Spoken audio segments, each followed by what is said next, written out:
Hi viewers, welcome to my channel. ఈ వీడియోలో మనం మెయిన్గా మాట్లాడబోయే విషయం ఏంటంటే ద్వారంపూడి చంద్రశేఖర్ ద్వారాలు మొత్తం మూసుకుపోతున్నాయని మనం అయితే చెప్పుకోవచ్చు. అసలు అంత కరెక్ట్గా ఎలా చెప్తున్నారు అని అనుకున్నారు. ఎందుకంటే పవన్ కళ్యాణ్ ఏదైతే ఎన్నికల ముందు కొన్ని వారాహి సభల్లో కానీ ఎన్నికల ప్రచారంలో కానీ ద్వారంపూడిని ఖచ్చితంగా అణచివేస్తాం, తాను చేసిన అక్రమాలు అవినీతి ఏదైతే దోపిడీలు ఉన్నాయో ఇవన్నిటిని కూడా బయటకు తీస్తాం, తేడా వస్తే జైలుకు కూడా పంపిస్తామని చెప్పి చాలాసార్లు పవన్ కళ్యాణ్ మాస్ వార్నింగ్ ఇచ్చాడు. అయితే ఆయన మాస్ వార్నింగ్ ఇచ్చాడు కదా, ఆ ఎలక్షన్ అయిపోయింది, పదవి ఎక్కేసాడు, పదవి ఎక్కిన తర్వాత ఏదో చేసుకుంటూ పోతున్నాడు తప్పితే ఎక్కడ ఏమీ కనిపించట్లేదు అనుకుంటారు. కానీ చాప కింద నీరులాగా సన్నగా కూడా పొగ పెట్టుకుంటూ వెళ్ళిపోతున్నారని మనం అయితే చెప్పుకోవచ్చు. ఈ నేపథ్యంలో చూసుకుంటే ఫస్ట్ ఫేసింగ్కి వచ్చేటప్పటికి పౌర సరఫరాల శాఖ మంత్రి అయిన నాదెండ్ల మనోహర్ గారిని రంగంలో దింపడమే జరిగింది. దింపి కాకినాడ పోర్టులో దాదాపుగా 45,000 మెట్రిక్ టన్నుల బియ్యం ఏదైతే ఉందో ద్వారంపూడికి సంబంధించిన బియ్యం ఏవైతే ఉన్నాయో అవన్నీ కూడా ఇతర దేశాలకు ఎక్స్పోర్ట్ చేస్తుంటే అవన్నీ కూడా పట్టుకొని సీజ్ చేయడం జరిగింది. దాని మీద కూడా ఇంకా కేసులు ఫైల్ అయినా లేదనేది అయితే ఇంకా క్లారిటీ రాలేదు. కానీ ఫస్ట్ ఫేజింగ్ లో ద్వారంపూడి చంద్రశేఖర్కి ఆదాయం వచ్చే మార్గాలను అయితే తెగొట్టడం జరిగింది. సెకండ్ ఫేజ్ లో కూడా చూసుకుంటే మెయిన్ గా రీసెంట్ గా జరిగింది ఏదైతే గతంలో పవన్ కళ్యాణ్ జూలై నెలలో కాకినాడ జిల్లా పర్యటనలో భాగంగా జిల్లా కలెక్టరేట్ అధికారులు అందరితో కూడా మెయిన్ గా పొల్యూషన్ కంట్రోల్ బోర్డు మిగిలిన అధికారులందరితో కూడా మీటింగ్ అవ్వడం జరిగింది. ఈ నేపథ్యంలో ద్వారంపూడి చంద్రశేఖర్కు ఉన్న రియల్ ఫ్యాక్టరీస్ ఏవైతే ఉన్నాయో వాటి మీద పొల్యూషన్ కంట్రోల్ బోర్డు అధికారులందరికీ కూడా గట్టి ఆదేశాలు ఇవ్వడం జరిగింది. అసలు ఈ రియల్ ఫ్యాక్టరీస్కి ఎంతవరకు కూడా పొల్యూషన్ బోర్డు అనుమతులు తీసుకున్నారు, ఎంతవరకు కూడా ఇలా కరెక్ట్గా చేస్తున్నారు అనేటట్టు ప్రతి ఒక్కటి కూడా ఆరాలు తీయడం జరిగింది. దానికి సంబంధించిన నివేదిక అంతా కూడా నా టేబుల్ మీదకి రావాలనేటట్టు జిల్లా కలెక్టర్కి మిగిలిన అధికారులందరికీ కూడా గట్టి ఆదేశాలు ఇవ్వడం జరిగింది. అయితే మొన్న నవంబర్ 8వ తారీఖున చూసుకుంటే ద్వారంపూడి చంద్రశేఖర్కి సంబంధించిన 2 రియల్ ఫ్యాక్టరీలు కోట్ల రూపాయల టర్న్ ఓవర్లు చేసే కాకినాడ జిల్లా పరిధిలో ఉన్న రియల్ ఫ్యాక్టరీస్ ఏవైతే ఉన్నాయో ఆ 2 కూడా సీజ్ చేయడం జరిగింది. యాక్చువల్లీ రియల్ ఫ్యాక్టరీస్ అంటే చాలా వరకు కూడా కొంతమంది తెలియదు, కానీ కొన్ని కోట్ల రూపాయల బిజినెస్ జరుగుతుంది. కేవలం రొయ్యలు కొని అక్కడి నుంచి కూడా వాటిని ప్రాసెసింగ్ చేసి వాటిని ఇతర దేశాలకు ఎక్స్పోర్ట్ చేసినందుకు కొన్ని కోట్ల రూపాయల టర్న్ ఓవర్ జరుగుతుంది.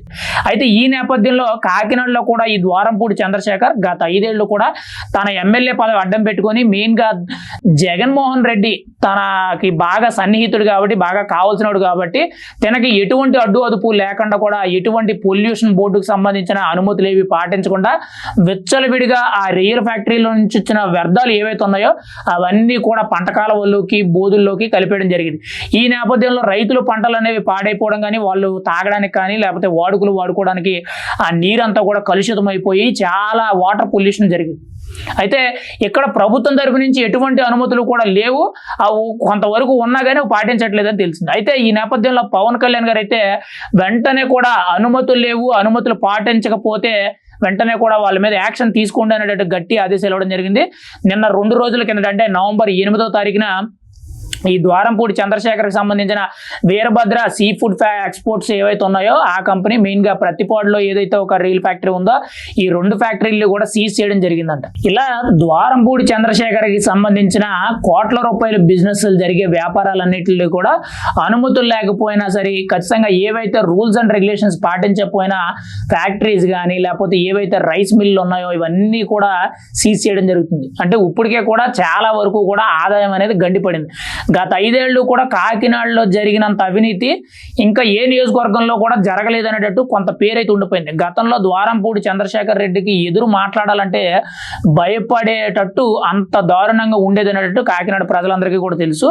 ఇవే కాకుండా మెయిన్గా చూసుకుంటే ఆయన మీద కొన్ని ఎక్కువగా అవినీతి ఆరోపణలు మెయిన్గా పోరంబోకు స్థలాలు కానీ ప్రభుత్వ స్థలాలు కానీ అసైన్డ్ భూములు కానీ ఎండోర్స్మెంట్ భూములు కానీ ఇవన్నీ కూడా భారీ స్థాయిలో అవినీతి జరిగింది అనేటట్టు కొన్ని అవినీతి ఆరోపణలు అయితే చాలా ఎక్కువగా వస్తున్నాయి. మరి రాబోయే రోజుల్లో పవన్ కళ్యాణ్ ఏదైతే గతంలో చెప్పాడో అవన్నీ కూడా ఆల్రెడీ మెయిన్గా తన సొంత బిజినెస్లు ఏవైతే ఉన్నాయో అవన్నీ కూడా తుక్కుకు రావడం జరుగుతుంది.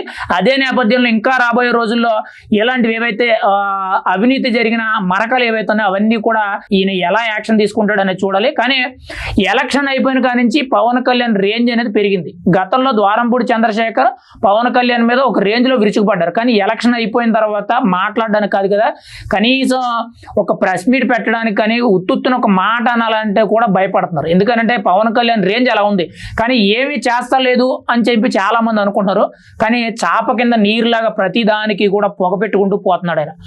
ఈరోజు ఓపెన్గా చెప్పుకుంటే ఈరోజు సోషల్ మీడియాలో ఏదైతే అరెస్టులు జరుగుతున్నాయో, అసభ్య ప్రచారాలతో ఏదైతే జరుగుతున్నాయో ఇవన్నీ కూడా అరెస్టులకి వీళ్ళందరినీ కూడా కట్టడి చేయడానికి కారణం బ్యాక్ డ్రాప్లో ఉన్న పవన్ కళ్యాణ్. ఆ విషయం చాలా మందికి తెలియదు. చంద్రబాబు నాయుడు యాక్షన్ తీసుకుంటున్నారు అనుకున్నారు, హోంమంత్రి అనిత్ గారు యాక్షన్ తీసుకుంటున్నారు అనుకున్నారు, కానీ పొగ పెడుతుంది పవన్ కళ్యాణ్ అని చెప్పి చాలా మంది తెలియట్లేదు.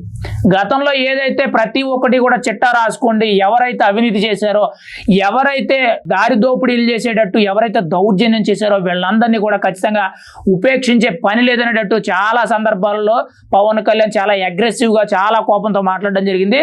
అవన్నిటికి కూడా మూలాలు అయితే తీసుకురావడం జరుగుతుంది. ఈవెన్ స్టిల్ నమ్మరు, కానీ రీసెంట్గా కూడా ఎప్పుడు గతంలో సంవత్సరం కింద జరిగిన వైజాగ్ పోర్ట్లో 25,000 కేజీల ఏదైతే డ్రగ్స్ కంటైనర్ కేసు ఉందో అది ఇప్పుడు వరకు కూడా పైకి రాకపోతే దాన్ని హోంమంత్రి అమిత్ షాకి అయితే డైరెక్ట్గా తెలియపరచడం జరిగింది. అంటే పవన్ కళ్యాణ్ ఏ స్టైల్లో ఏ వ్యూలో రాజకీయం చేస్తున్నాడు అనేది మీరే అర్థం చేసుకోండి. ఖచ్చితంగా రాబోయే 5 ఏళ్లలో ఖచ్చితంగా ఆంధ్ర రాష్ట్ర రాజకీయాల్లో ఒక్కొక్కడు అవినీతి అంటే భయపడతాడు.